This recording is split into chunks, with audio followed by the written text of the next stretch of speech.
Old Mutual hits the airwaves, insights on broker strategies from Marsh Africa CEO Jurie, and we put SA's recent spate of xenophobic violence under the microscope.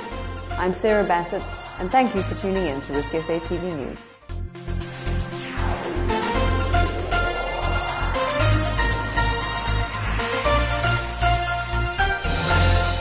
Insurance, investment and asset management powerhouse Old Mutual has partnered with Ultimate Media to establish Old Mutual Live, a digital radio station that is aimed at runners, cyclists and wine connoisseurs. Sven Hugo has more.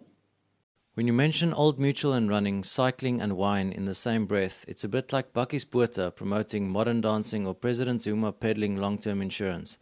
However, Old Mutual has partnered with Ultimate Media to bring Old Mutual Live to the airwaves.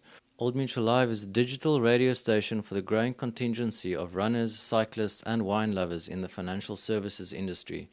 Old Mutual Live has been airing since the 20th of March with pre-recorded podcasts and live broadcasts from sponsored events.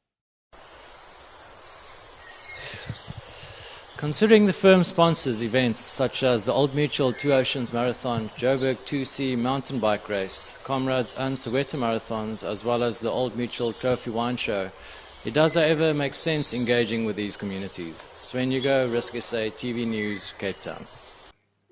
Nice headband.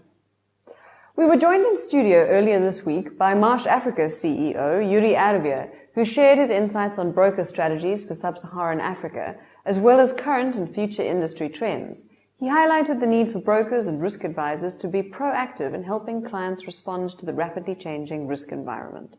I think clients are faced with more challenges and uncertainties than probably ever before.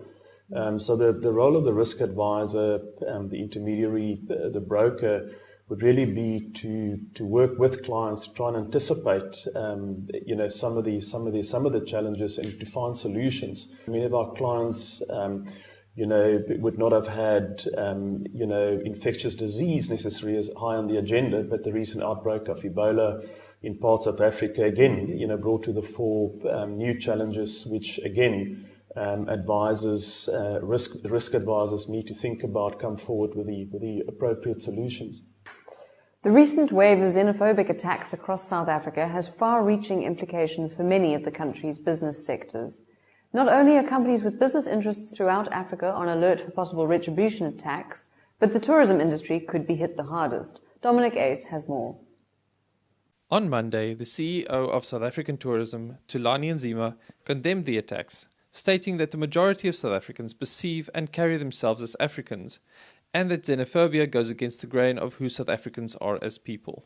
With the Pan-African Trade Show in Durban just 2 weeks away, there are concerns that delegates and exhibitors could pull out for fear of their own safety. The Department of Tourism publicly stated that the xenophobia at this point has had no impact on tourism. However, I think it's a little too early to tell because fundamentally the trend in the statistics for the next year when compared to previous years, and obviously taking into account if there have been any other tourism trend factors which are likely to affect the numbers, should provide an accurate picture. Speculation on our part at this stage is that given that the majority of tourism into South Africa is still from other African countries, and considering that the ongoing issues against South African assets in Mozambique, Ghana and Nigeria, it's fairly hard not to believe that there has to be some negative impact on tourism in the short to medium term.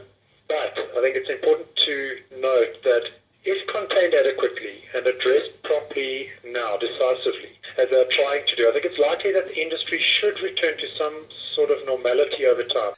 The idea of a rainbow nation is standing on precarious ground. As a result, thousands of immigrants from countries like Zimbabwe, Malawi, Zambia and Mozambique have fled to refugee camps. RISKSA TV News says no to xenophobia. Dominic Ace, RISKSA TV News, Cape Town. And with that, it's over to Angelique Edwards with our weekly events roundup. This week's events roundup. Bookings are open for the SAMA conference that is being held at the campus in Johannesburg on the 8th of May. Speakers include David Harper from the IISA, Christine Rodriguez from Norton Rose Fulbright, media law consultant Emma Sadler, and economist JP Landman. Do not forget about the 2015 FIA Awards that is happening on the 4th of June at the Santa Convention Centre in Joburg. Finally, a big happy birthday to Jean Manuel from Auto in General, who is celebrating today. That's your event roundup for this week. Thanks, Ange.